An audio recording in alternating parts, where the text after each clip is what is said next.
Hello and welcome to another review by flightsimglobal. I'm Tom and today we'll be taking a look at MBS International Airport by Turbulent Designs. MBS International is located 100 nautical miles northwest of Detroit and sees a variety of regional and general aviation traffic. The terminal has 6 gates that almost exclusively see SkyWest CRJ-200s at the time of review. These flights operate to Detroit Metro, Minneapolis, and Chicago O'Hare. The airport was once the third busiest in Michigan, but eventually lost out to Bishop International Airport for their cheaper flights. The airport used to see 737s, DC-9s, MD-80s, Fokker 100s, 727s, and various turboprops. In 2012, the airport saw close to 26,000 aircraft operations. The airport has 2 asphalt runways, 8,002 feet and 6,400 feet in length. Turbulent Design's rendition of MBS includes a fully modeled terminal interior, sewed jetways, a detailed hangar interior, HD service vehicles, cars, and trucks with transparent glass and interiors, a custom vegetation technology known as Real Flora, dynamic lighting for prepared version 4, and is compatible with FDX Global and Mega Scenery Earth. Starting in the terminal itself, I was immediately impressed with both the level of detail the interior was modeled to and how high my frame rate was, with almost no drop. I used the ground-level walking feature of FSFX Package's Chase Plane program to explore the terminal just like a normal passenger would, but without having to deal with the lines at the TSA checkpoint. I really felt like I was playing some type of first-person shooter game with how well the interior was modeled and textured. Even the lighting was properly done and the terminal had a nice glow at night. Generally, when I'm in a smaller regional type of airport, I feel a lot more at ease since there isn't a big rush compared to large international airports and things are usually a lot cleaner. Somehow walking around this digital terminal was able to activate that part of my brain, and if I had a VR headset to explore with, the sensation would only be heightened.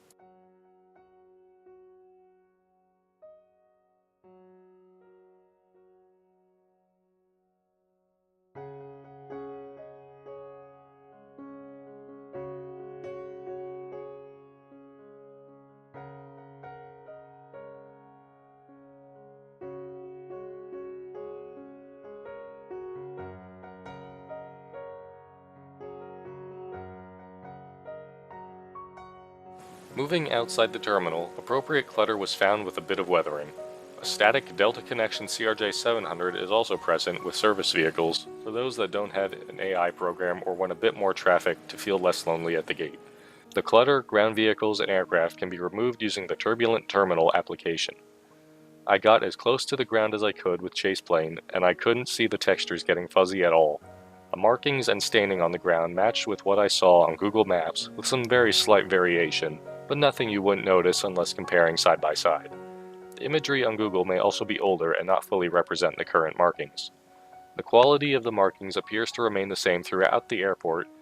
Even the vegetation around the airport is also some of the best that I've seen, with the trees being very detailed even up close and a wide variety of different plants scattered about.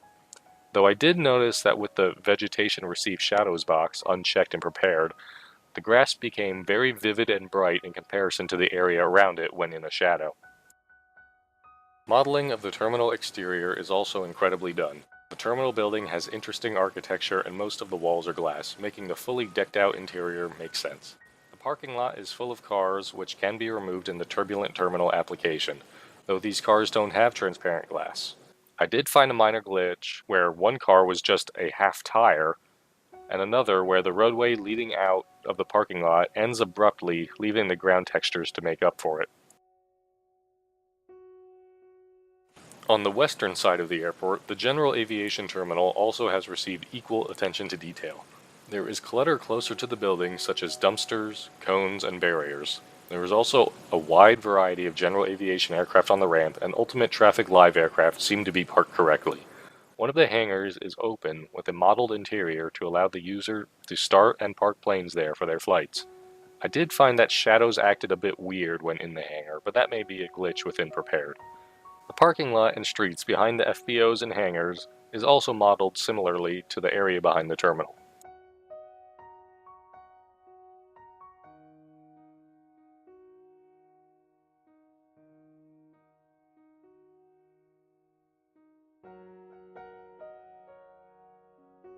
On the far eastern side of the airport, outside of the gates, is an older section of the airport that used to be a runway during World War II. The concrete here is broken apart and the vegetation has taken over. The concrete textures here are only slightly less detailed than the rest of the airport, so if you want to explore this area and treat it as a bush airport, I see no reason not to.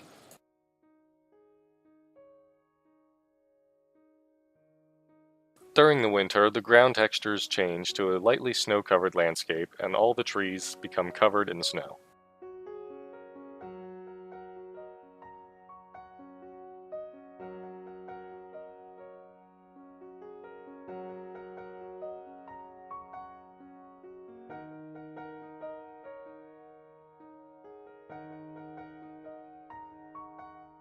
Night lighting around the airport is also well done, and the terminal area is not overblown. Taxiway lights are a bit dim though, so be sure to make good use of your taxi light.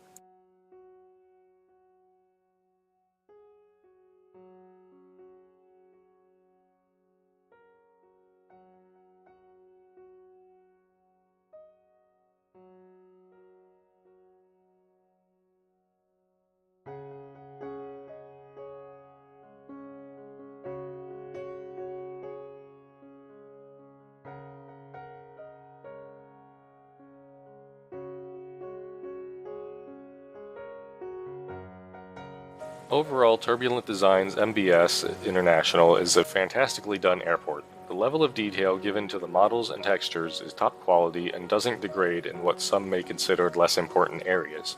The airport can cater to both regional pilots and general aviation pilots, with room for larger jets. However, if you wish to recreate current real-world routes, you will have few to pick from.